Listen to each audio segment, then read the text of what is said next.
All right, thank you guys for joining the Realty One Stop Mastermind. Tonight we are going to be talking with Dylan Koch about his growing real estate rental business, wholesaling business, and his real estate sales business as an agent based here in the Cincinnati, Ohio market. So we spoke to Dylan about 6, 7 months ago, and he gave us a preview of some of the things he was working on and some of the things he'd been building for the last year. And talking to Dylan, he has grown that business pretty quickly. And so we're going to talk about that and his strategy and what he's seen in the current real estate market. So Dylan, if you want to give us a kind of brief, 5 minute background on you again, for anyone who may not have been here or seen that call, and then we'll get into, your current business. Sure. Yeah, thanks for having me, Joe. To make a long story short, I was a previous pharmacist. I graduated from pharmacy school in 2017. I was with Kroger for a while, which is a big company down here in Cincinnati. Pharmacy was proceeding to get worse and worse and worse as far as just like quality of life, retail facing stores. And so graduated in 2017, bought my first house back in 2018. The whole story for starting a real estate was, hey, I'm going to make decent money. I should know what to do with it. So I just started studying personal finance investments. And real estate ended up being the avenue I chose to go down. So I bought my first house hack in June of 2018 in the Oakley area, for people familiar with Cincinnati. Had a partnership with another pharmacist and a couple of guys that we eventually built a small rental portfolio that amicably ended. And so still doing the pharmacy kind of at the same time with all of this. And then to fast forward, in October of 2021 is actually when I left my W-2 to do real estate full time. So it's been about 2 years to the date. And since then, we've probably done over 100 wholesale deal or off market transactions to the wholesale deals, added 29 units to my portfolio, and became an agent on the buy sell side, which I don't do a whole lot with, but also have that in the tool belt. So that is a very quick synopsis. Happy to answer questions in regards to the timeline if people have questions about that. So, yeah, that's cool. Anybody have any questions about his background or how he transitioned initially from his W-2 job into real estate business? We can cover that if anyone has questions on that. If you do, just go ahead and speak up or raise a hand or put them in the chat. So my first question is, I understand, I think at least broadly, your business model. How did you develop what your current business is? And maybe if you want to talk a little bit about that and kind of define it, and then how did you come about going down that path? yeah, so the whole journey down off market real estate was the first couple of deals that I ended up purchasing were all MLS deals, right? I could go on the MLS, I could underwrite it, make offers, and they still made sense. Well, we got to like 2019, 2020, and I'm like, who the hell is buying these? My underwriting wasn't working. So I was just researching, okay, how do you get the best deals? And there was a time when, this was really taking off in the real estate space. Wholesaling, off market real estate, direct mail got very popular for a time. So, and if you think about, I think real estate from a fundamental level, our overarching theme is, if you can control the deal flow, you control a lot of the things that are further down the line, right? You can be the best contract in the world, the best agent, the best investor, but if you don't have the deals, then it doesn't matter, right? So how do you go ahead and get those deals? And so it was a lot of YouTube University at the beginning. And then I also joined a mastermind called CCF, which stands for Create Cash Flow by Ryan Dawsey. And I paid a pretty penny to be in that, but that was simply to shorten the learning curve of how do you do off market real estate appropriately, and just the ins and outs of all that. And I guess an important point to note on that is I didn't get off market real estate to get into wholesaling, to monetize these leads. I did this to find my own deals, to find my own burrs and house hacks and that kind of stuff. But it just turned to a point where, I don't want to live here, or I don't want to invest in this part of the neighborhood, but why not try to monetize some of those leads that come in? And as it turns out, this business can be rather profitable if you do it correctly. So that, I guess that's how we got to there. And then what the business looks like today is essentially you pull lists. We use PropStream, and so you can get pretty niche with this, but bankruptcies, foreclosures, divorce, liens, absentee, There's a whole bunch you can go down. You can do list stacking, so you can stack multiple lists on top of each other. But then you can pull those lists. You can skip trace to either cold call them, to text them, or direct mail, which is our biggest three. There are other avenues of marketing, pay-per-click, SEO, Facebook Marketplace, driving for dollars, and then all the like marketing things you can do. And then it's just you market, you spend a certain amount of marketing dollars, the leads come in, and then you have to have basically a follow-up and sales system to convert some of those leads into either dollars or acquisitions, whatever your exit strategy is. Awesome. I'm sorry, guys. Give me 1 second. I'll be right back. And if you have any questions for Dylan, go ahead and field those. I'll be right back. Hey, Dylan. Talk shit about Joe. No, go ahead. Yes. Yeah. Who's we? Like, who's your team? Yeah, it's a good question. So right now my business is I own 100% of the company for what I do, but when we use it's RX, a bookkeeper, a full-time VA, who does a lot of my lead follow-up stuff. And then on the rental side of the 29 units, I own 17 of them 100%, and then 12 is with a 50-50 partner. So when you say we, I guess out of the transactional real estate stuff, it's just me. Okay, no, that's great, because I mean, you're doing a lot, and so it just yeah. No, it's a lot. I mean, to put some numbers to that, actually, to prepare for this, I did try to throw some stuff together for you guys. So, and it was good for me to have anyway. So if I just look at what it costs to run my business on a day-to-day at the volume it does now, this does not include direct mail, which can be pretty variable depending on how much you send out. But it's about $4,000 a month, right? And so that goes into the software stack that we use as far as the CRM, how to pull lists, list stacking, skip tracing services. That includes a bookkeeper, my Google accounts, all that kind of stuff. And then if you throw direct mail on top of that, which is about $3,000 a month, you're looking 7-8K a month in just an overhead to get some of the lead flow that we're doing. Okay, and so with that kind of spend on marketing, and I apologize if you just mentioned this while I stepped out. What are your kind of top line numbers as far as leads and conversions, and if you want to work down your list there with your stats? Yeah, no, that's perfectly fine. So I don't have it to the granular level right now, but I can tell you, so far this year, we spent about 13 grand on SMS, around 20 grand on direct mail, and about 8,000 on cold calling. So all in, it's about 40 grand so far this year.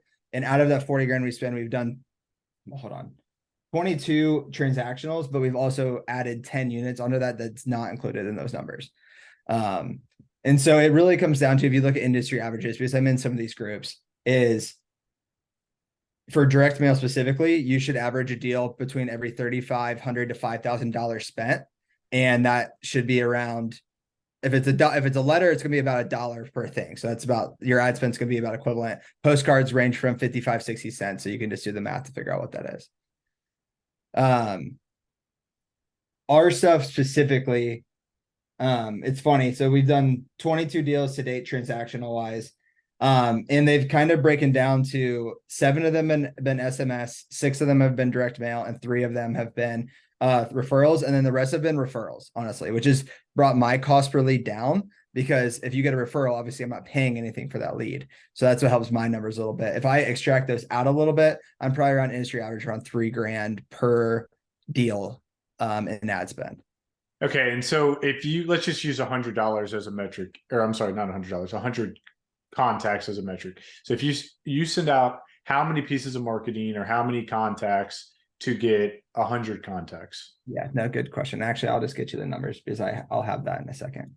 I have this still pulled up.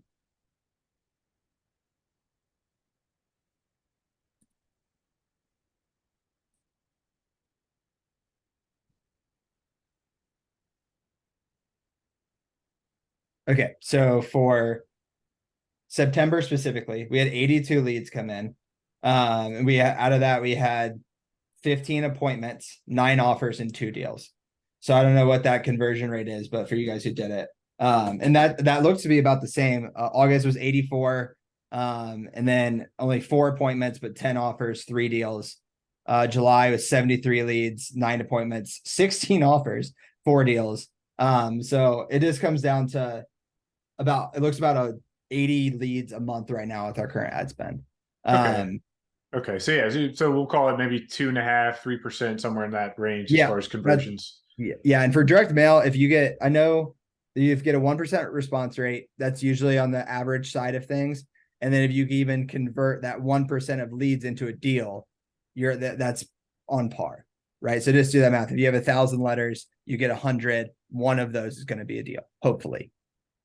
Gotcha. Makes sense. So are you doing any like hyper targeted marketing at all? Like, looking for a specific property that you want and then, backing into that owner's information, skip tracing him, however you're contacting him, and then, doing anything more specific, or is everything done with this broad marketing strategy?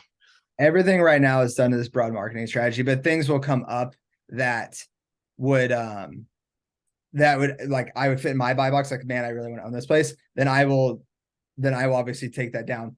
I did do you used to do, Joe, but I've just been more focused on making this a monetizable business, and I have not done that lately. But it is definitely something you can do if you're outside this group and you're like, hey, I just want to find my own deals. I don't give a shit about wholesaling or whatever. Like, you can certainly do that. And I am trying to do that with some larger assets right now. Takes a little bit more time on the back end because they're usually shielded by some kind of entity. So you got to do a little bit more deep prospecting. But I am doing that currently, just not with single family or small multis. Awesome.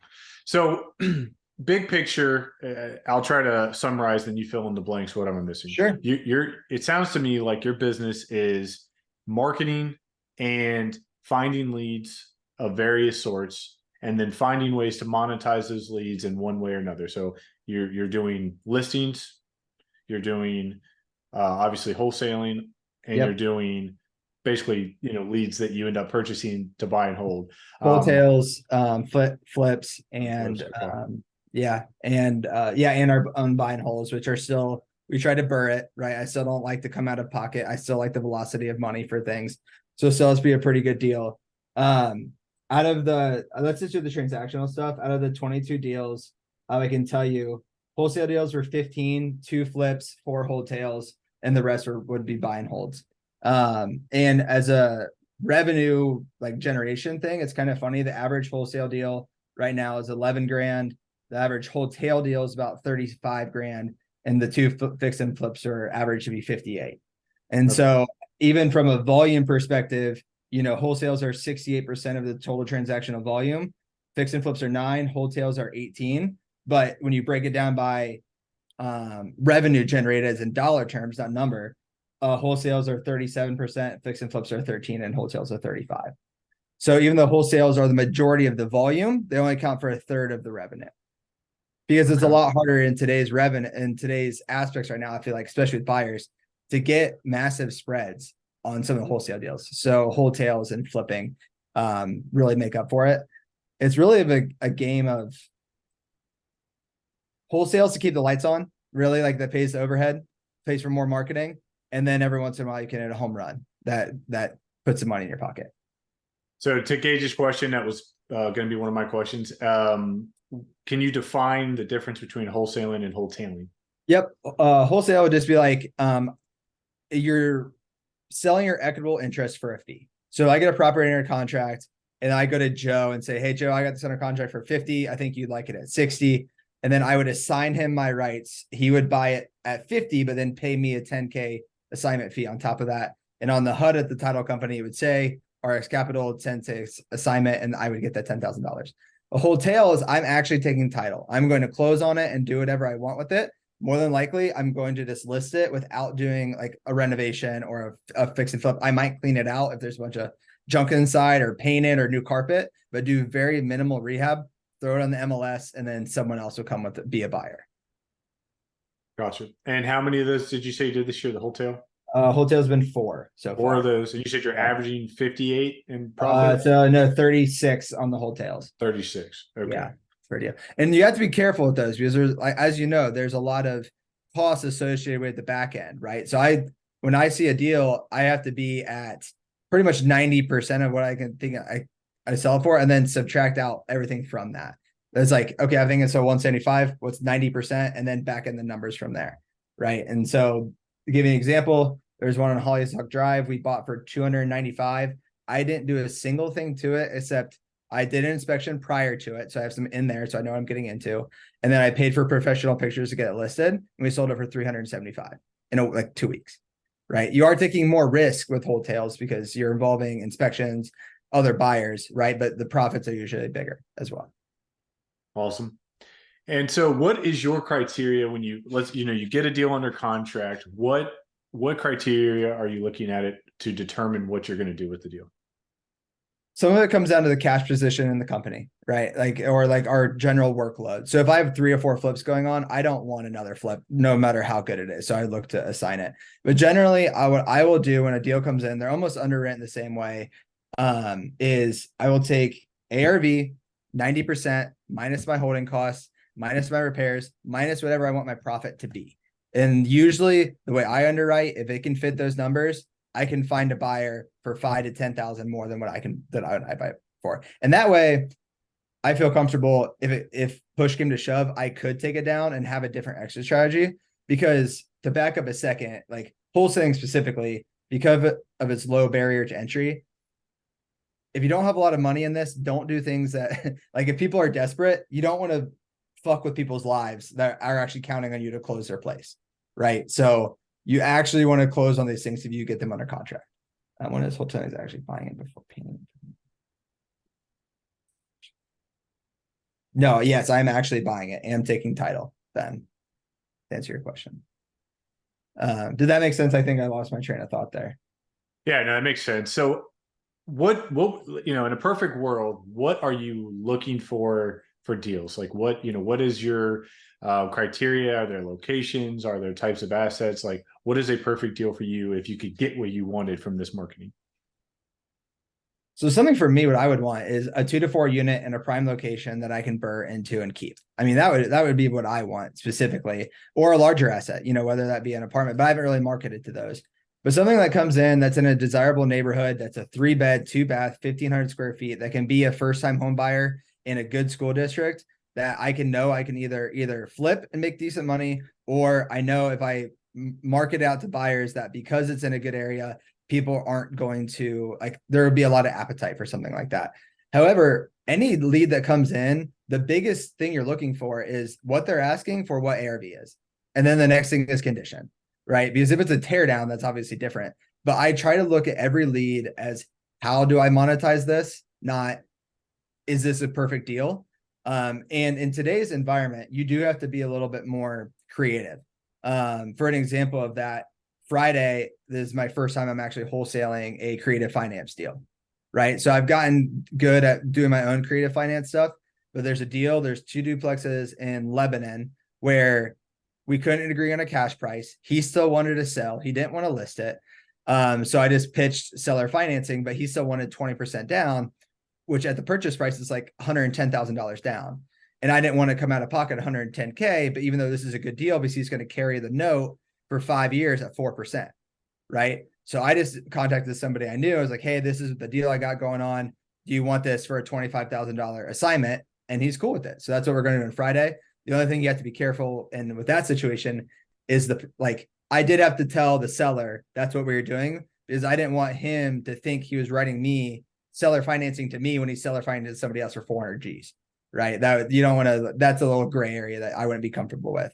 But he was cool with it. So you do have to be a little bit more creative in today's market, I think, just because buyers are a little bit more hesitant than they were 6 to 12 months ago. So you mentioned you look for prime locations, and obviously most of the people in this group or who will be watching this later are Cincinnati based. So in light of that, what are some of the neighborhoods you're targeting that you're most interested in?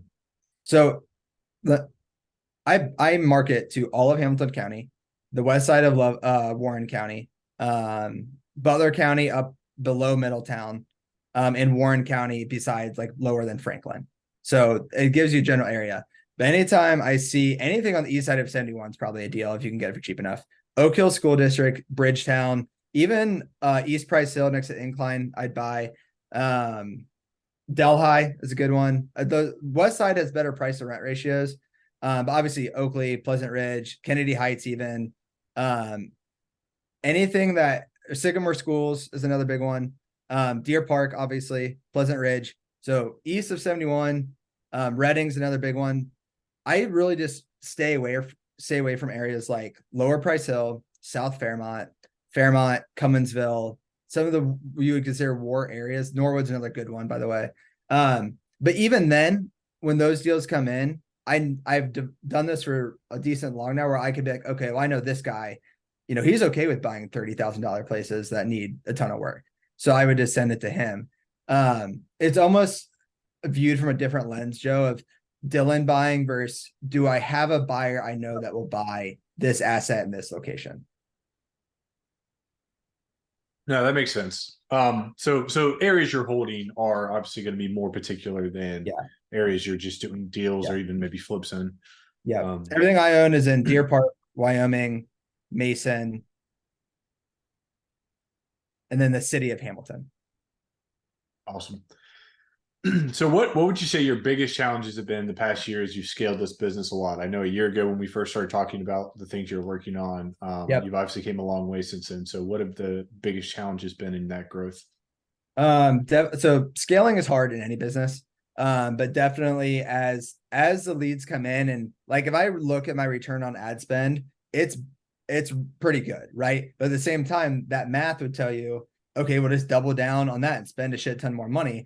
But if you don't have the resources in place to convert the leads that come in, then you might as well set your money on fire, because most of these leads that come in are consistent lead follow-up, where it's not, you have one contact and then you're converting a deal. It's okay, you were in contact for 3, 6, 9, 12, 15 months, and then the lead finally converted. So it's having the systems in place to have the consistent follow-up, consistent marketing, because you'll go through dry spells. Like in May, I don't think I did a single deal, right? So so the cash crunch that kind of goes along with that, and the inconsistency of deal flow, and how you manage your cash in those positions like that.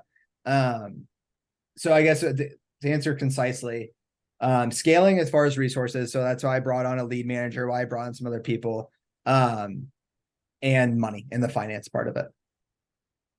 So what does your team look like now? Yeah, I got a full-time VA. He's just a full-time like lead follow-up. So as the leads come in, he's the first initial contact, and he's kind of trained to do those initial touch points. And then he basically will hand them off to me. I have a part-time bookkeeper. And then I have a third-party texting service that technically reports to me as well. That's something I outsourced since last time you and I talked, Joe. Like, I was doing all the texting, the launch control stuff. There's another company now that I use that does all of that for me and basically just pushes the good leads to my CRM. But the next thing, so my 2024 goal is I want to bring on an acquisitions person. So I want to bring on a full-time acquisitions person. So I can step back a little bit, but I mean, real talk, I don't have the systems in place yet, so where I can hand it off, like, okay, everything that I've talked about, how to analyze a deal, how we do the marketing, is in a couple Loom videos here and there, but it's not really, the SOPs and procedures aren't there. So that is what I'm holding myself accountable going into next year. So it'll be me, full-time lead manager, full-time acquisitions person, and then the bookkeeper, and then the texting service for now. So at what point would it make sense for you to hire, a full-time acquisitions, a full-time dispositions person? Like what sort of revenue would you need to hit for that to make sense for you, I guess, on a consistent basis? Good question. So I think I'm almost at capacity with what I can do now. And we'll probably, top line revenue this year, if everything stays consistent, like the first year, we'll probably be around 700,000 in top line this year. And I don't think I can do much more than that, like just because I work so much and it's a lot. So I would say now, maybe even a couple before that. But what I've learned is like, it's like you bring someone on, and it's not 2 + 2 = 4. It's almost like 2 + 2 = 5, because they can take on more roles and free you up to do other things.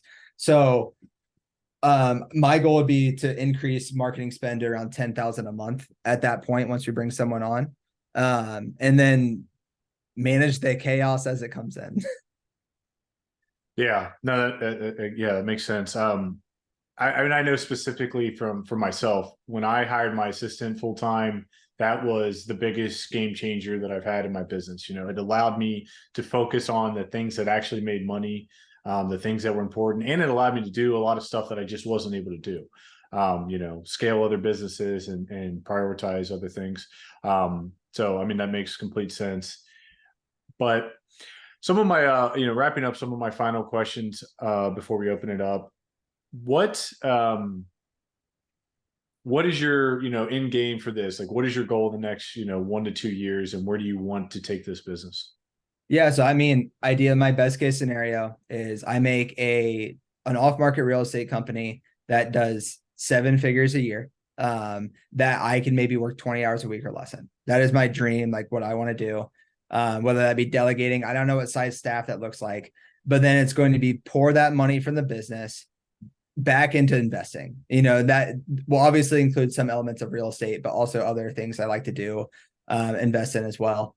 And I want to do larger projects, like 2 to 4 families. I love, like, I built my portfolio that way, but I also want to get involved in some larger stuff too. So that I've kind of already been thinking on how to do that too. And as I alluded to earlier.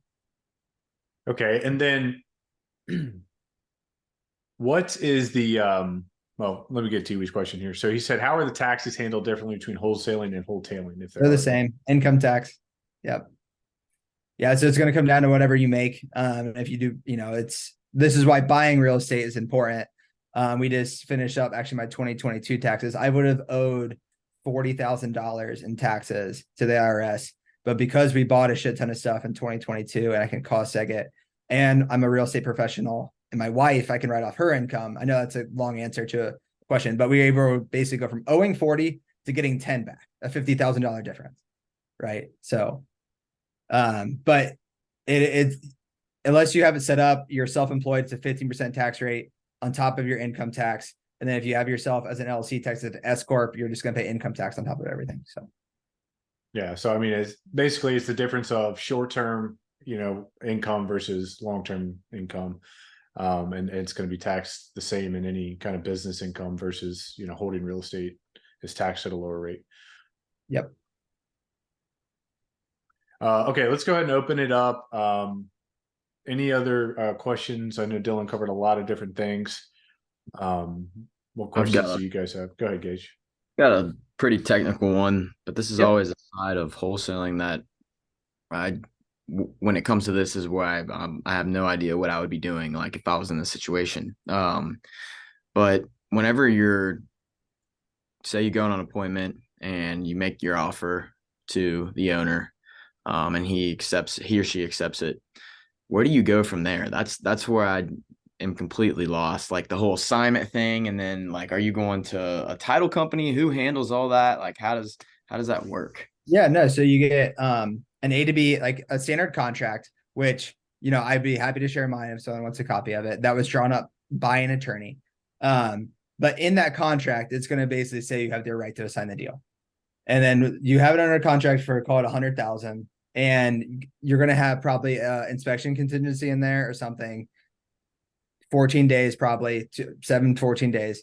And it kind of depends. Every deal by deal is different, and it depends on your relationship with the seller. Although my go-to is, hey, I'm going to get my contractors in here, this so we can confirm the rehab budget is correct. A lot of times those contractors are the end buyers, and just be communicated with that. And then once they're done, they're like, yeah, Dylan, I want it, or no, Dylan, I got to be at this price.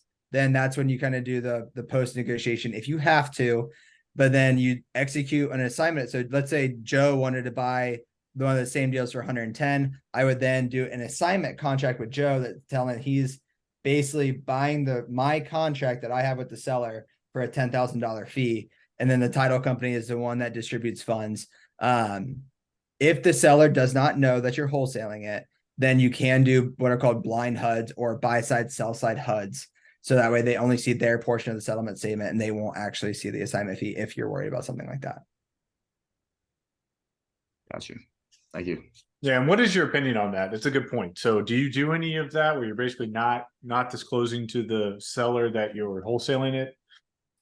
Yeah, no, I mean, I won't lie to you, especially at the beginning, right? It was a lot of that.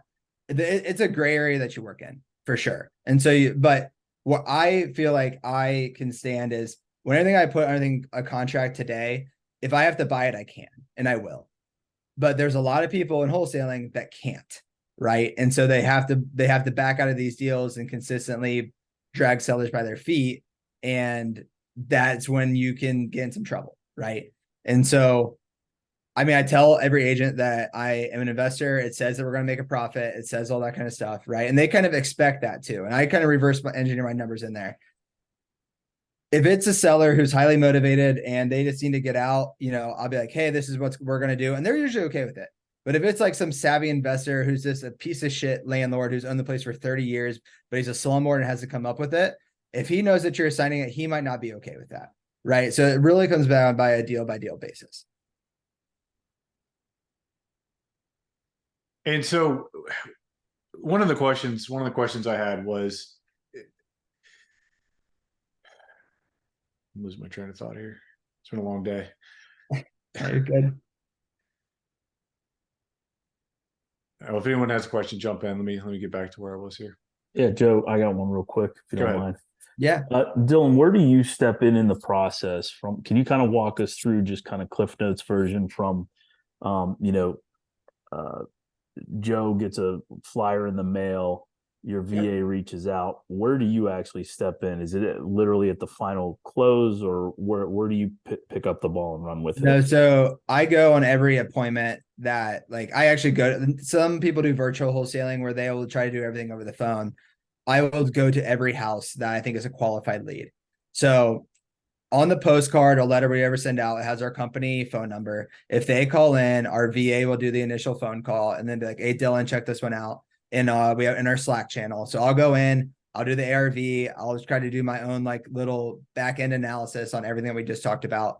And if I think there's room there, then I will call the seller myself and be like, hey, this is Dylan. I'm, either the owner of the company or I'm director of operations or I'm the acquisitions guy.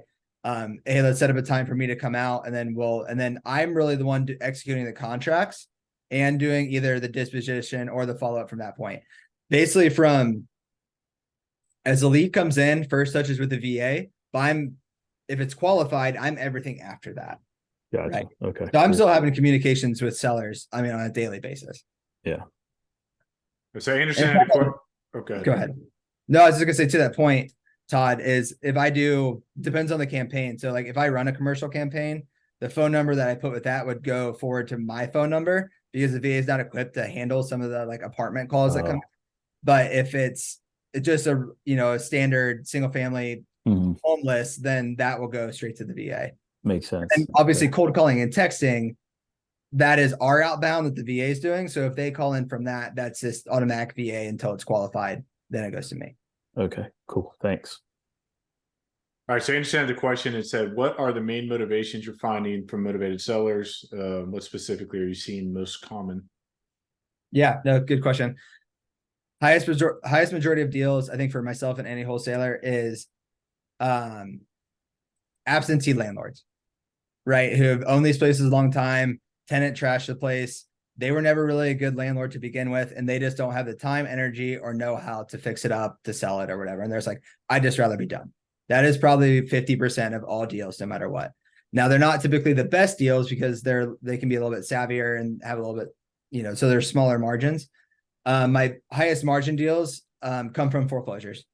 And that's just, they're in a tight financial spot. And that's where you get kind of tricky.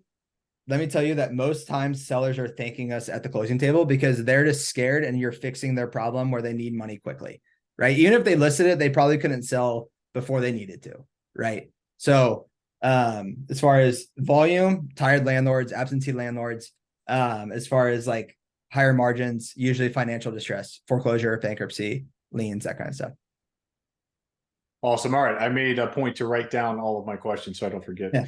All right. So number one, how are you raising money? I know you're doing a lot of deal volume, and obviously with that comes a lot of out-of-pocket cash. So are you raising, equity? Are you doing private lenders or partnerships? What's your strategy? A lot of it is private money, right? And so I have been fortunate enough. I'm in other masterminds too that I've connected in my, I guess, 5 years of doing this with a lot of wealthy people who kind of trust me to do their stuff. And so, I mean, I go to private money for a lot of my deals, and they cover usually 100% loan to cost.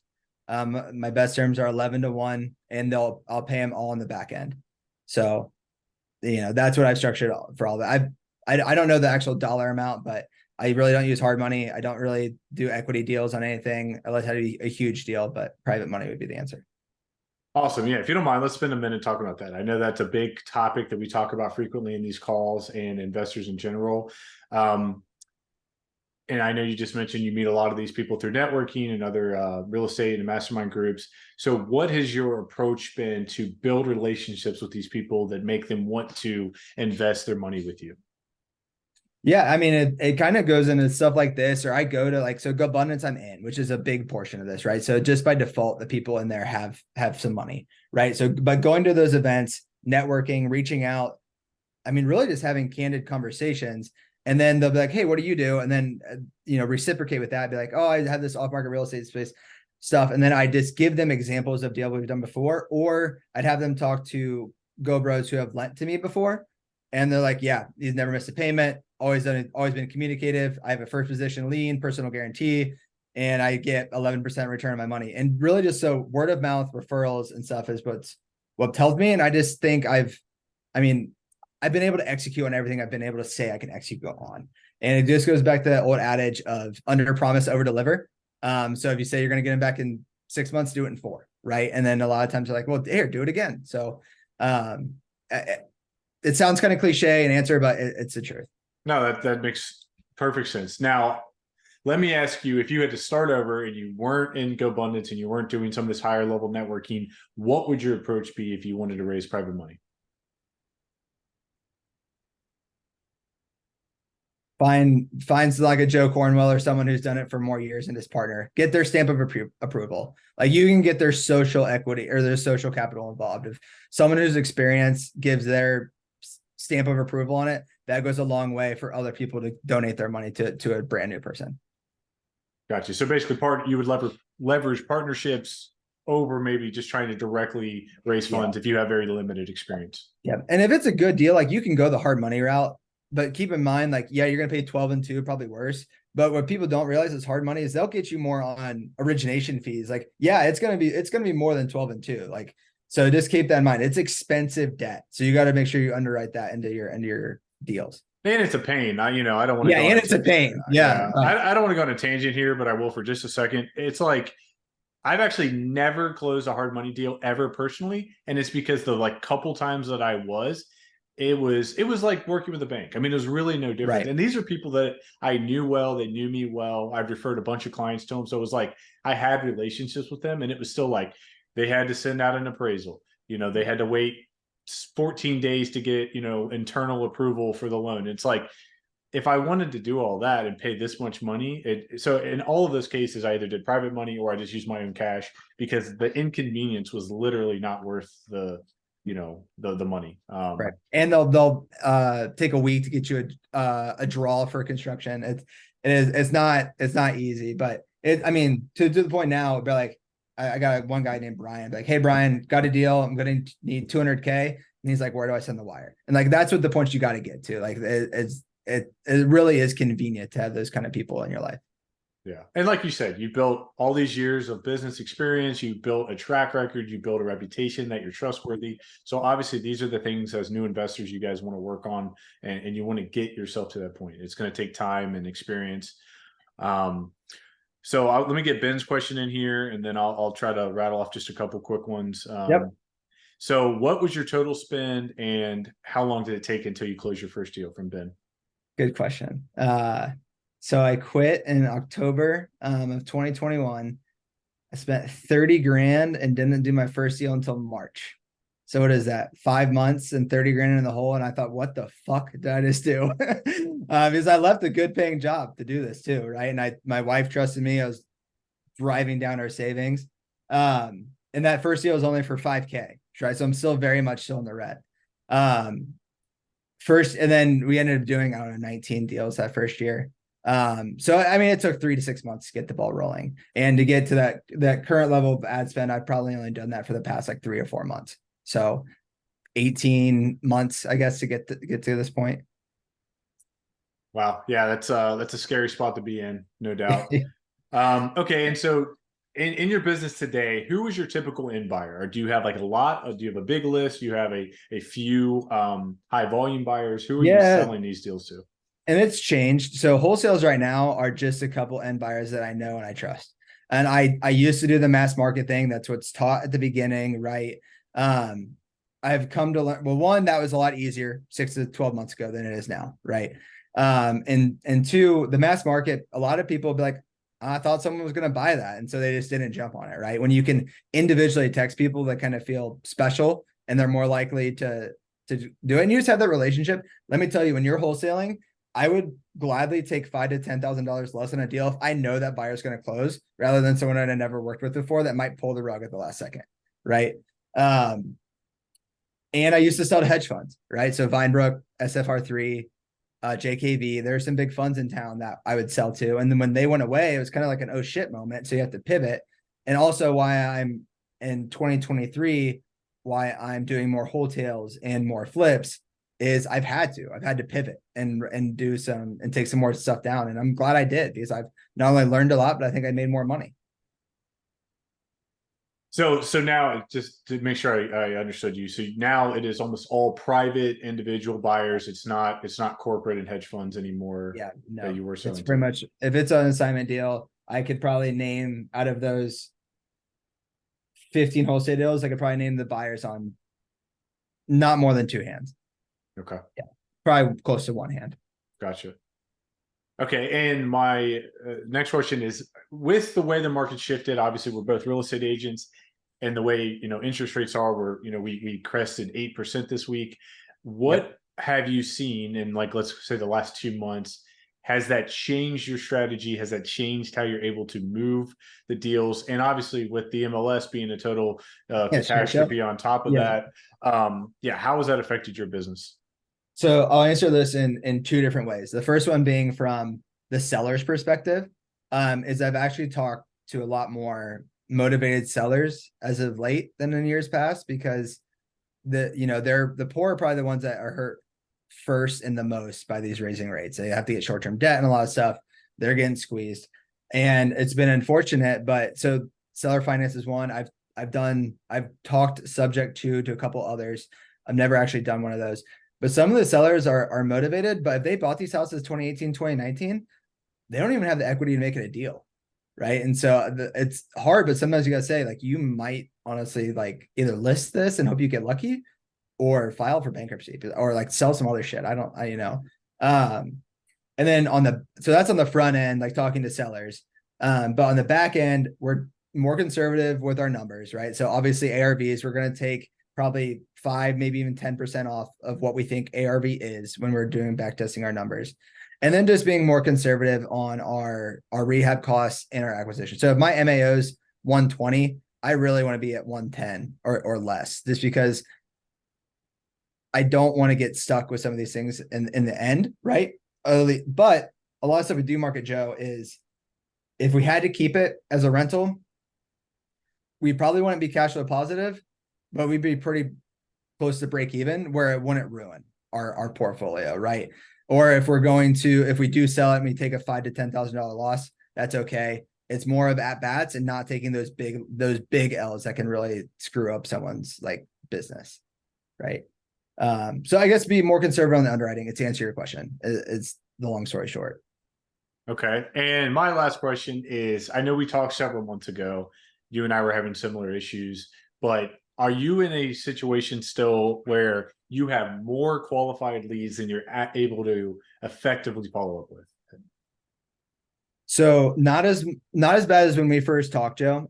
But part of that is on me, because I've almost dialed back some of my marketing for that same reason. So it's just like chicken or the egg problem, right? If I would have kept that same level of consistent marketing with the direct mail, then I probably would still have that issue. But that's why this revenue of this goes in waves and up and down, right? But so we're doing almost two flips, but I'm signing another one tomorrow for a 3rd flip. And so that takes a lot of my time away from some of this other stuff. And so, but once those are done, I'm gonna be like, I need more deals, right? And so it's kind of like, well, I should send out the marketing now or 2 weeks ago to have the deals lined up for when these deals actually close, right? So It's not as bad as what it once was, but that's partly because the marketing hasn't been as consistent as it should have been. Yeah.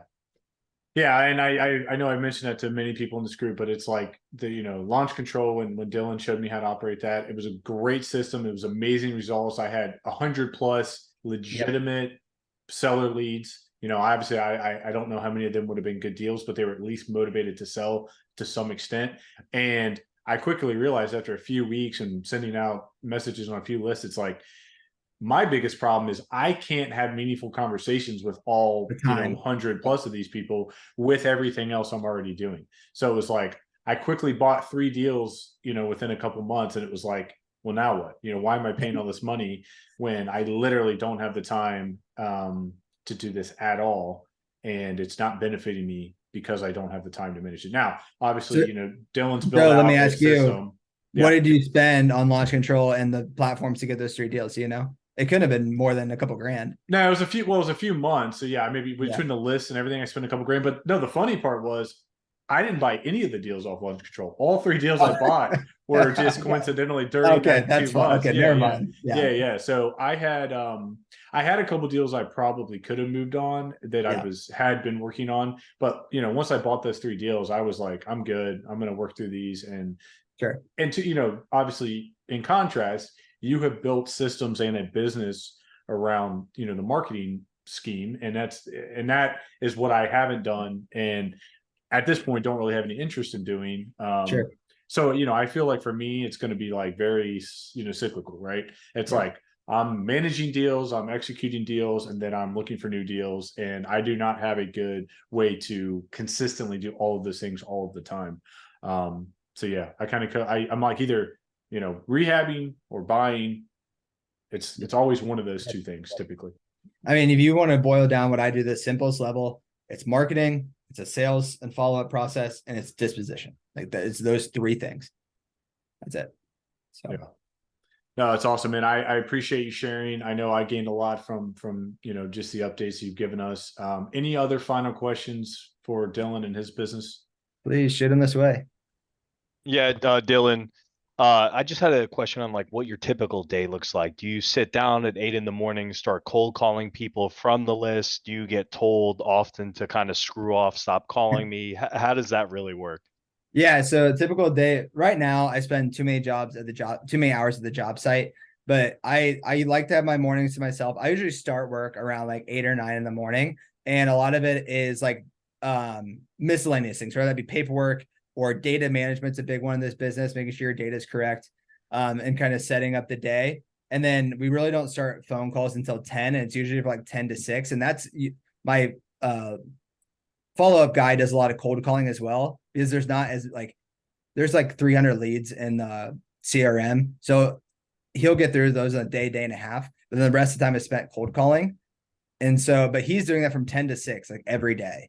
Right. And luckily it used to be me getting told to go fuck myself, but now I don't have to take those calls anymore. But to be clear with that, if you get someone that says like, hey, don't contact me anymore, then it is important to actually update your records and do not contact them anymore, because you can get in trouble for that. And to that point, we can get on that topic later. So my day is data management, managing the finances, managing the rentals. I do that too. And then I will do the lead follow-up on a daily basis. So the leads that he qualified and I'm talking to, that probably takes around 4 hours of my day every day. And to follow up on that, John? Yeah. Joe, what were you saying? I'll say to follow up on that point, what are you paying this? I don't know if it's a VA or if it's local or remote. Yeah, but no, it's a VA from the Philippines, but I used a VA like placement agency. Okay. So it's not someone off Upwork or Fiverr. This they're called Rocket Station, if you guys want to look them up. But I pay them $10 an hour, which is a pretty good salary for a VA in the Philippines. Obviously they'll take a cut of that off the top, but they do all the back end stuff for me. So like I don't have any benefits, they pay them and then they just charge me. So I like having all that off my plate, more than willing to pay the $1,600 a month for them to do that. Yeah. And so how many calls are they making in that 4 hour window? Around so right now he's doing around 200 to 250 a day. And it depends. So there's a dialer in the CRM I use, which already simply, But the lead follow-up specifically is more of a touch and go thing. So that obviously is a little bit slower than a power dialer will be. If you guys don't understand the difference, a dialer is filter through a whole bunch of numbers really quickly, and whoever picks up, you just go with that lead. And then the follow-up for leads already in the CRM, that is like click into the lead, call this person, it's kind of a little bit more structured. And Dylan, I'm surprised that your VA's from, I do heavy cold calling for health insurance, and I'm obviously American, so you just have a few seconds to get someone on the phone before they hang up on you. And I can imagine having any sort of accent as well with a language barrier would cause them to hang up right away. I'm surprised that he can actually get through and set the appointment. So if you would talk to my VA, you'd have a hard time knowing he's from the Philippines. And when I did this, we interviewed probably about 10 different ones. And obviously that was a factor. And this guy had come from a wholesaling company before. So I had very little training to do. And he's good on the phones. And so like I have him answer questions that I want him to answer. But like just from the start, VAs are like, they're very transactional in the way they talk. And so like, it was just like, hey, Vince, instead of saying, do you want to sell your house? Or what is the lowest number you want for the house? Say, hey, Joe, how are you doing today? Like this, starting the conversation with that gets this more people from instantly hanging up on you on the phone. Angela, do you have a question? Yeah, so Dylan, you said that when you were doing your underwriting, right? You said you got the ARV and then you did 90% of that. Yep. And then you're doing your acquisition cost and your profit. Rehab, then profit. Gotcha. So Okay. take 100,000, take that 90,000 just from that's just the account for like closing costs, like realtor admissions, closing costs, holding costs along with that. Right. And if I borrow the full 100 at 12 and 2 for 6 months, what is that? $8,000. I don't know if that, I think $8,000 in holding cost and just the hard money costs. Rehab, call it 20.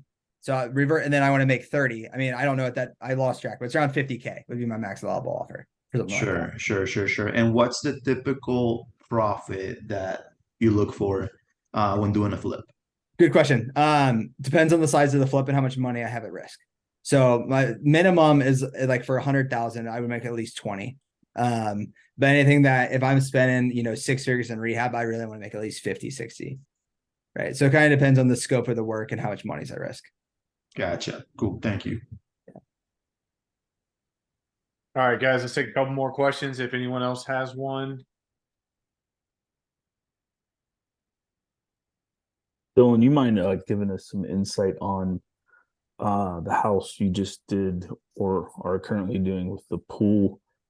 Was that in Montgomery? Yeah. That to me, that seems like I guess that's high risk, high reward, but like a pool, I'm thinking like, oh my gosh, like that's got to be a ton of money. And then once you get into it, you just start peeling back the layers, and that seems I was just curious, like, so that is a single family home ranch style in Montgomery. And it was a foreclosure lead that we had. Speed to lead was very important for this one. I feel like we were one of the very first people to reach out to this guy because it would have been very competitive. I don't think we would have got it we got it for 270.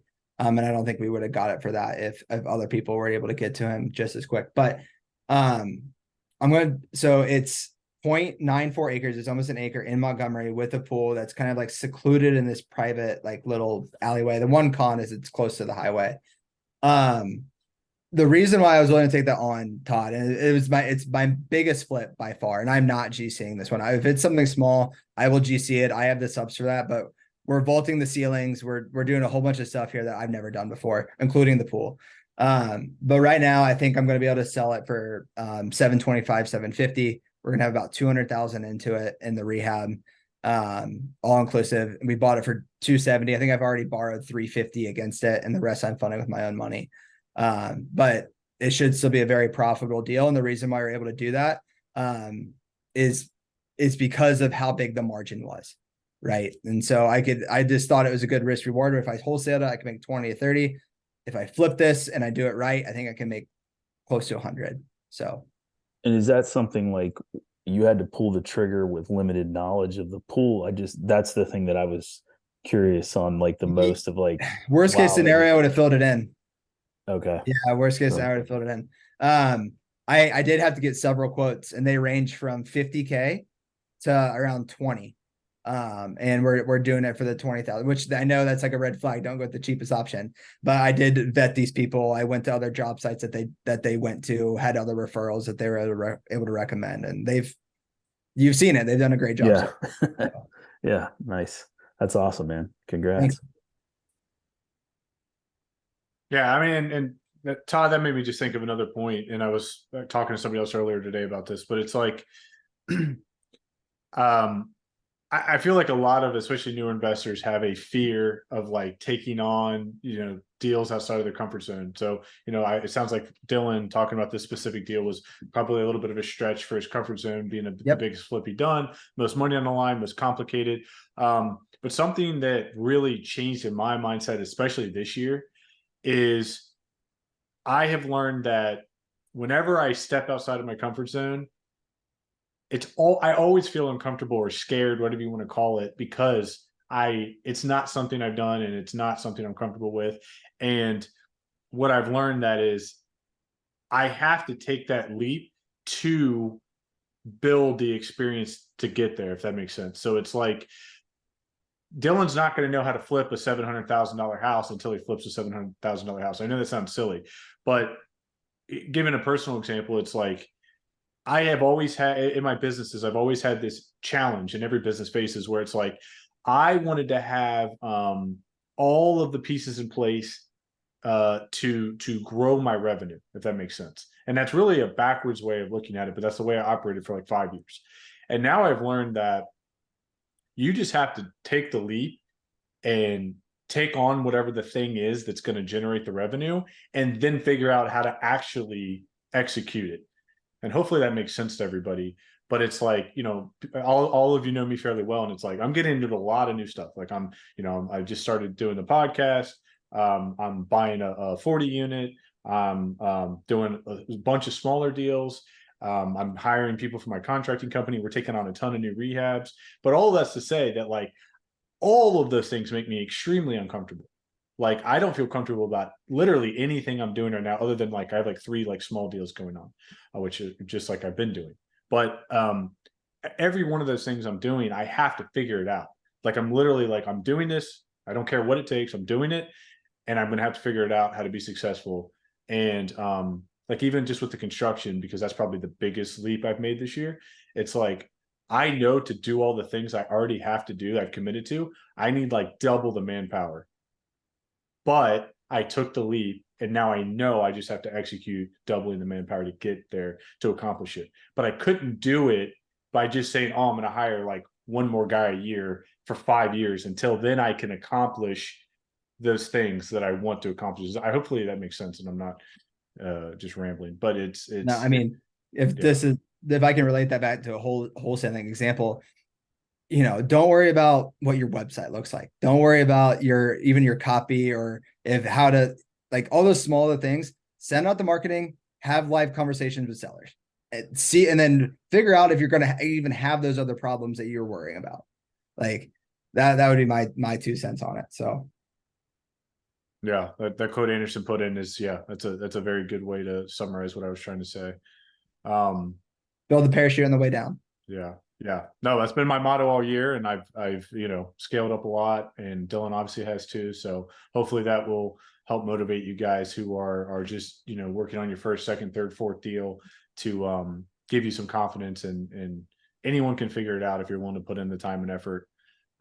Any other final questions for Dylan? I do want to have a short goal update period for everyone who can hang out. So any other final closing questions? Thanks, Dylan. This is awesome. Cool. Thanks, TJ. Yeah. And Dylan, if you have a few extra minutes, if you want to join us in the goals, I can have you lead us off. And I know you covered a lot of those, but really the only question that I would ask is, what are your 3 to 6 months goals? And if you have any other long-term goals planned out, feel free to share those as well. Yeah, no, I can hang out. Yeah, I know it's kind of what I alluded to earlier. Q4 or going into Q4, I want to hire an acquisitions person, and then have enough like basically reserves in my conservative approach is I will have enough money in the account to have 1 year of reserves for the acquisitions person, operating expenses, marketing. So if we didn't even sell a single freaking deal, we'd still be okay. And then just scale up from there, and then hopefully next year. I mean, my big goal for 2024 is to do $1 million in revenue. So we'll see. Awesome. And do you have any like 5-year goals? I mean, whether they're investments, financial, anything like along those lines? What are your long term net worth goal? I mean, do you guys get into that? So yeah, 5 million in by 5 years net worth goal. So which I think is attainable. Yeah, I think knowing you, I think you'll accomplish that handily. Awesome, man. I appreciate you sharing and all the other advice you shared with us today. I had multiple people ask to bring you back, so you're obviously doing something right. And I know we all learn from you every time you come in. So we really appreciate your time. Cool. Thanks, Joe. I'll mute and let you guys take it away. Cool. All right, I'm gonna start at the bottom. Anderson, if you are available, if you got your mic, do you have any goal updates since the last time you were here? I can't remember exactly what I said last time. Probably something to go with my building, but yeah, I just want to make a ton of progress in my building in Reading. Working right now on getting the vape shops to potentially move out. So I should be finalizing that in the next couple weeks. And then I guess looking forward, my goal is like have the 6 apartments ready to lease out early in the new year. It's kind of my plan. So how did that go with the vape shop? I wasn't aware that they had agreed to move, or you're in talks with that. Like, what does that look like? So they haven't yet, but basically they're on a triple net lease, and the previous landlord never enforced it. So they're responsible for their share of property taxes, insurance, common area maintenance to the building. So I told them about that, and they acted all shocked and like kind of scared, like they didn't want to pay more than their monthly rent. So I'm about to hit them with a bill for all their common area maintenance and projected common area maintenance, which includes like painting the building, a new security system, resealing the parking lot, stuff like that. So it's going to be several $1,000s. And at the advice of some other people, it's like use that as leverage to tell them, hey, this is your one chance to move out, because really they're paying below market rent, and they're not an ideal tenant. So really, I'd rather just have them gone. So is that just based on a percentage of square footage, or how are you prorating? Yeah, so it breaks down like they occupy 1,950 square feet out of 12,166, which is like 16%. So like if you just take anything, multiply by 16%, that's the portion they would pay. Awesome. What about any other long-term goals that you're working on? I'm worried about my deal flow for the future, so I'm looking into that already. Trying to do some off-market follow-up with somebody on the same street as this that is a friend of the family, that trying to potentially purchase his building from him when he's ready. But I don't know the timing of that yet. I've only had the 1 or 2 initial meetings with him. Awesome, man. Well, thanks for joining us. Yep. Connor. Hey, Joe. Thanks for having me. And everyone else, I've never met any of you, so I apologize that. Nice to meet you guys. I'm Anderson's little brother, obviously. I'm very new to real estate. Really just bought my first house a year ago. Right now, my short-term goal is just to keep learning and educating myself as much as I can, and figure out what my first move will be. I have that loan with Anderson on his building now, and that's pretty much it. And next week attending Osh's conference with him. But yeah, that's pretty much it. Awesome, man.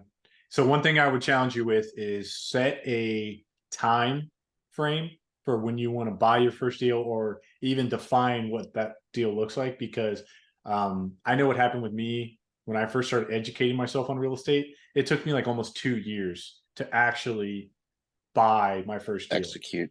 Right. Yeah. Okay. And so, if you look back and sometimes it makes me sick to do this, but like if you look back at like my trajectory on my exponential growth, if I had bought a deal that first year I tried, I started researching, like I could have hundreds and hundreds of more units than I have now. And I know that sounds crazy, but that's just the reality of, the path I'm on. And I'm 2 years behind that because I was scared. And I'm not saying you're scared, but I'm just saying I was scared and took, more time than I should have to prepare to just do that first deal. Yeah, absolutely. I loved what you ended on, Joe, with how you still feel uncomfortable with everything. Made me feel like I'm not out of place. So thanks for sharing that. But yeah, awesome. Cool, man. Thanks for joining us. Yeah, you're in a good spot. John? Yeah, as far as goals, just plugging away, working on the duplex I just got, and just some learning experience with that. Kind of have to pivot in a new direction. Biden and the administration came out with a ruling that may kind of destroy my private health insurance business, so I may be looking for a new career. So I've been focusing a lot on that transition over the next few months. So we'll see where that goes. But heading in the busy season, November 1, so I'll be looking in January for possibly some more deals. Awesome, man. Tiwi? Hey everybody. In terms of the goals, I've been just working on trying to talk to sellers and identify some potential off-market leads. Had kind of mixed success there. One group told me, they kind of wanted enough to cover their capital gains plus make a profit on this 9 unit. So that didn't work out. And then I toured another 6 unit that had ROS sewage in the basement. So that didn't work out. So just working on trying to get more units. Hopefully I can get up to 20 units by the end of this year. I'm kind of running out of time, but that's my goal. So that's where we are. Well, send me that 6 unit. That sounds like my type of deal. Those are my bread and butter. So yeah, you have to send me that info. All right. Todd? Right now, just working on the agent thing. Got lucky, got a cash buyer, some retirees that came into Cincinnati, nice high price point. So just actively showing them homes and a couple warm leads that are probably 3 to 6 months out, probably more spring, summer buyers, but kind of totally in the agent building my parachute as I'm, trying to work my way through it. But the good thing is I have a couple more experienced agents in the office that are kind enough to help me out, answer my calls. Been helping them out with showings, open houses, and all that. So, yeah, that's where we're at. And Are you going trying well. to buyers, sellers, or whoever you can? Whoever I can, Dylan. Yeah, I'm farming a couple of neighborhoods up in Lebanon, trying to get listings, but right now it's just buyers through open houses is what I'm having success with. So Okay. If you find a buyer that wants a $750,000 house in Montgomery with a pool. yeah, right I now. know. I'll keep that in my back pocket. Okay. Awesome, man. We'll keep grinding. I know it's not easy when you first start, man. It was brutal. And but if you stick with it, you put the time in, you'll get where you want to be. Yep. Like I was telling Dylan the other day, I texted him and said, my timing isn't great sometimes in life, but to enter this market, but it's good. It's all good. Yeah, I think the only other worst time to be real estate agent would have been like 2008 or 9. So yeah, you're right there with the market we're in, the MLS, fiasco. Let's just put it this way, you got plenty of time to learn how to prospect and actually transact real estate by the time the market will pick up and be hopefully paying returns on those efforts. Brian?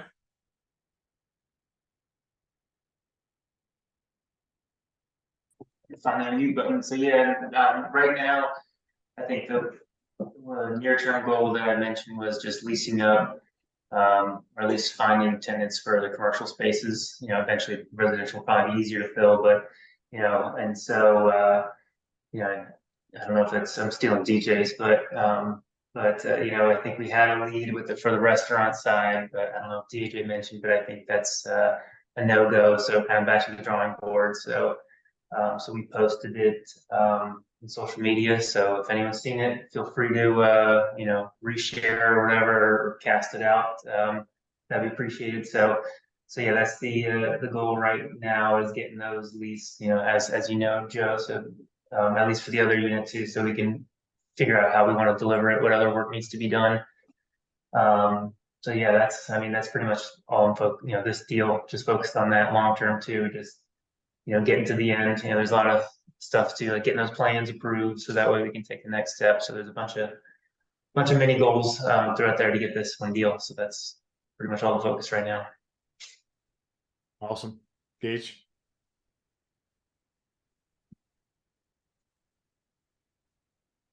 In terms of short-term goals, still trying to get the single family done. Plumber took a long time, wasn't expecting that, but he's finally got it done. So now I'm just getting drywall put up and all these little finishing touches that I need to do, and then it'll be ready to rent. My goal for this year was to get into another property before the end of the year, but we'll see if that's doable with the financing and everything. I've been ran into my first financing challenge, I guess you could say. Just bank didn't want to give a loan to value that made sense. So I've had to reach out to other ones, and banks just take a while and they require a lot of paperwork and it just takes time. So hopefully I can still hit that goal, but we'll see.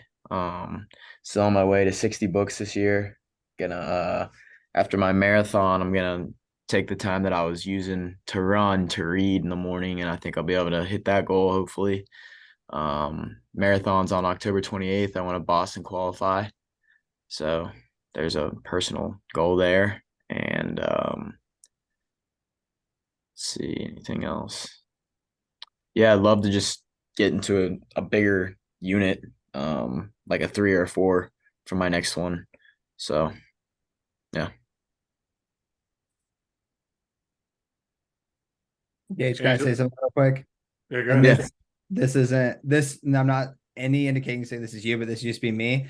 Is I used to have a book reading goal per year, and at the beginning that was great. But then I'd read a book, and then I wouldn't do anything with it, and I'd pick up another book, and I wouldn't do anything with it. So I would just encourage you to make sure you're implementing on the books that you read. Thanks. Yeah, I've noticed that because I'll look back. I've got my list of all the books I've read, and I'd be like, I don't even remember what that book was about. I used to be very bad about that, and I probably only read a couple books a year now. But they act upon something. So Right. Yeah, my goal is 20, and I try to take one thing from each book and implement it. So that was, yeah, I agree, Dylan. Yeah, I mean, looking back at when I started, let's call it 2015, educating myself, that was super helpful for me at the time, because there's like those, I don't know, let's call them like the holy grail of real estate and business books. And there's like this 10 or 15 that probably everybody should read. And those were super impactful and helpful. It took me from zero real estate and business knowledge to a functional level. But after that, there's a lot of books out there that aren't super impactful, and reading books takes a lot of time. So I feel like again, not to crush your dreams or anything, but you got to be intentional about what you're reading and why. And for me, I found that it's really timely. Like I'll find a book that is super timely with and it speaks to me, because it's all the problems I'm dealing with. Like Traction was one of those when I was really trying to scale and systematize my business. Traction was a big one. Good to Great was a big one. And then before that, I read The One Thing by Gary Keller. That was at the time spoke to me. Every page stood out of a problem I had and I was dealing with. So anyway, I would challenge you to try to be intentional with your time and reading. 100%. Yeah, Dylan's point. Yep, diminishing returns. That's a perfect way to put it. All right, Angela, you're up. Yeah, Traction is the one that I'm reading right now. So that's a lot of reading, by the way. But anyways, thank you so much, Dylan. So timely. Actually, last weekend I toured my first off-market deal in Silverton, single family home. I've been targeting a burr, and property primarily needs cosmetic upgrade. That's really about it. But with these interest rates, I'm really considering a flip, assuming that I can get it under contract. I'm doing some follow-up with the owner, and hopefully I will be presenting an offer this weekend. Um, but again, so timely because like even Alexis, my girlfriend, she was having second thoughts as far as like, man, we got so much going on and we've never done a flip, right? And we were going back and forth, and like you guys said, it's that challenge, that part of that growth, right? So super timely and helpful. So I'll keep you guys updated, see how that goes. Um, but it shouldn't really be a whole lot of work. My plan will be to GC it, but I will not be doing most of the work like I normally do. And I will be having my first vacancy next month. My non-tenant, unfortunately, found a place at the assisted living place. So she will be moving out, and I'm gonna go ahead and upgrade the electrical, which is really the only thing that that unit needs. Once I get some of that knob and tube out of the way, I'm gonna go ahead and rent it out, and hopefully by the end of this year, I'll be doing that flip. And then if I can get me a couple more units, that would be ideal to complete my goal for 2023 as far as the number of unit goes. And then what else? Yeah, I think that's pretty much about it. Really focused on hopefully making an offer, and had a conversation with a lawyer this morning that's going to help me draft a purchasing agreement, and go from there, and just learn. You sell all the chairs in your house? What's that? Did you sell all the chairs in your house too? Yeah, I don't really have any. I don't even have furniture here, dude. I feel you, man. I feel Yeah. you. All right, DJ. His cat's on the chair, Gage. That's why he's sitting on the floor.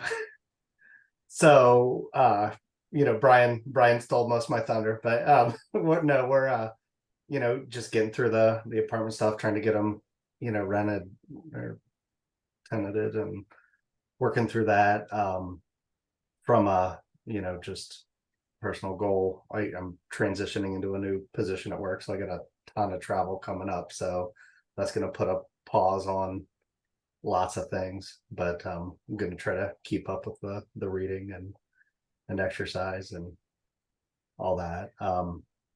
From mindset and stuff, this might be a good topic for a future meeting, but I'm curious, like when like Dylan and I'm not sure everybody else's background, but like when the W-2 stuff, when you guys were like, I knew it was time to stop the W-2 and concentrate full on that. I want to have that as a goal at some point. Maybe not 2024, maybe not. But I think it would be cool to know, like mindset wise, what it was in your mindset that got you there for that.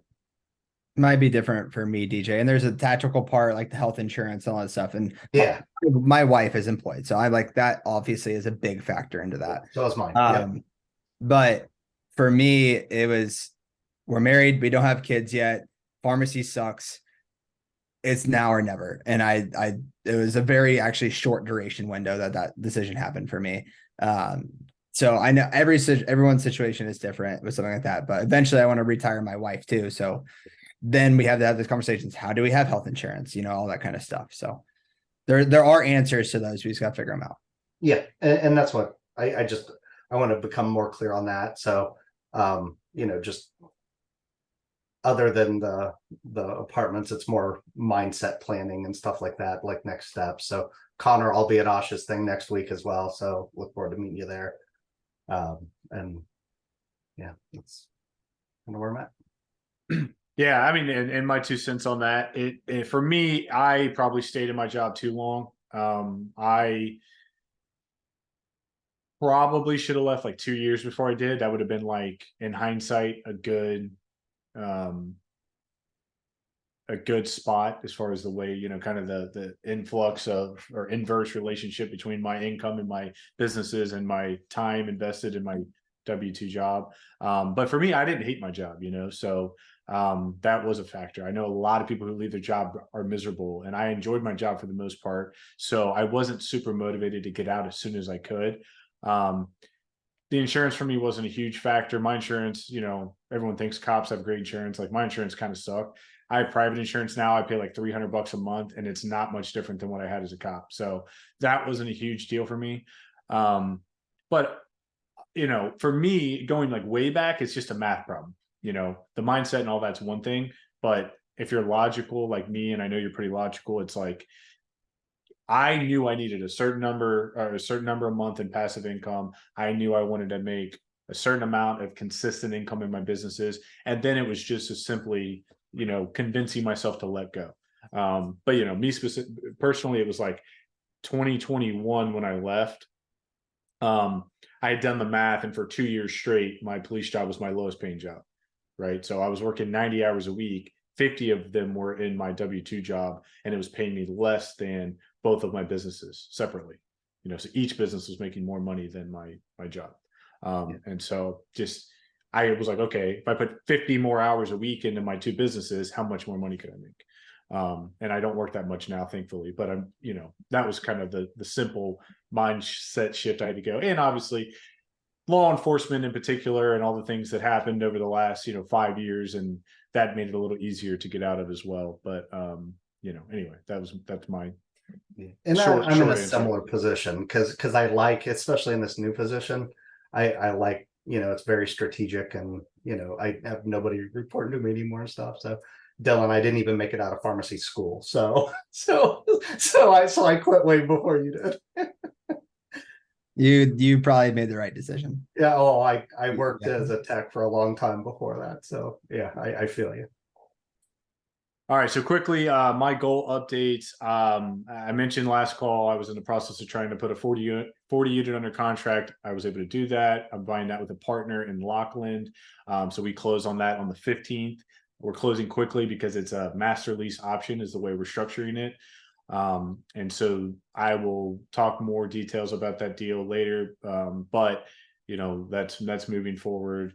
And I am working heavily on implementing new construction into my construction business next year. So that's one of my primary focuses right now, looking for lots, looking for potential developments.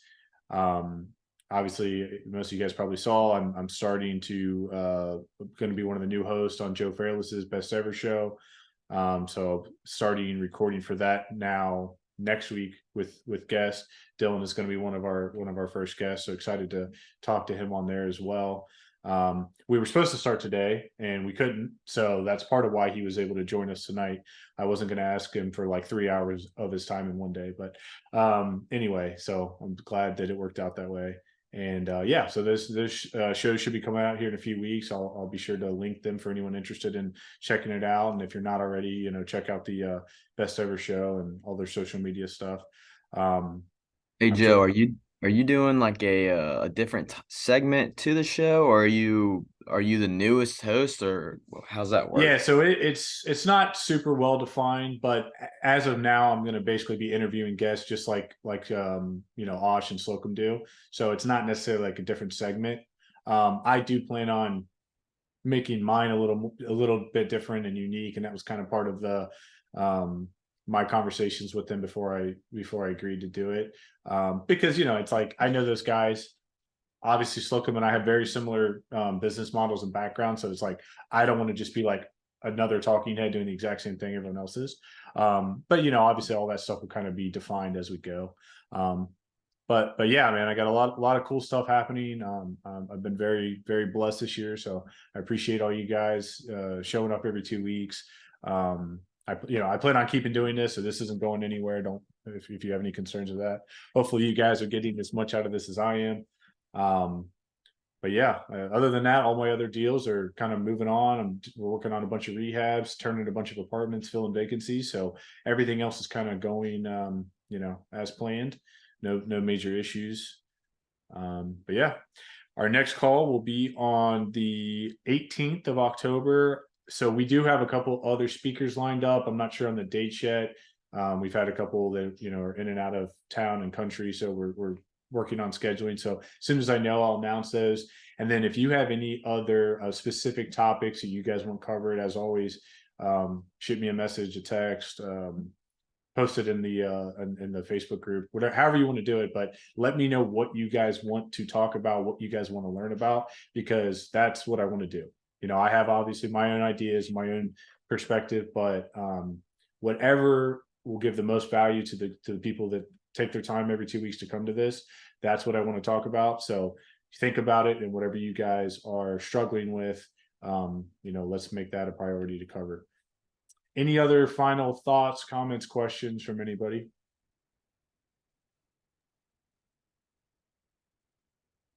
Awesome. All right, guys. I appreciate your time. Dylan, thank you again so much for joining us and hanging out so late.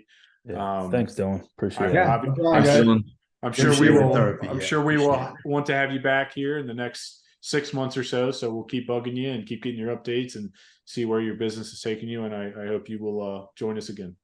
Yeah, I'll be happy to. See you guys. All right, man. See ya. Thank you, guys.